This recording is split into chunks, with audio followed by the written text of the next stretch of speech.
আমি রাষ্ট্রপতির দায়িত্ব গ্রহণ করেছি। পদত্যাগপত্রটি আমি গ্রহণ করেছি।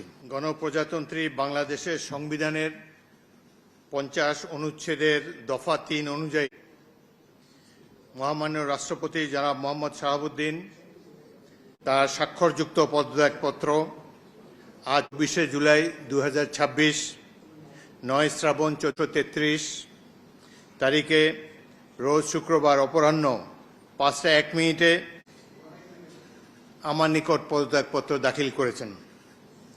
ফলশ্রুতিতে সংবিধানের 54 অনুচ্ছেদ 54 অনুযায়ী আমি রাষ্ট্রপতির দায়িত্ব গ্রহণ করেছি। পদত্যাগপত্রটি আমি গ্রহণ করেছি এবং জাতীয় সংসদ সচিবালয়ের রেকর্ডে সংরক্ষণ এবং প্রশাসনিক কার্যক্রম গ্রহণের জন্য নির্দেশ প্রদান করা হলো।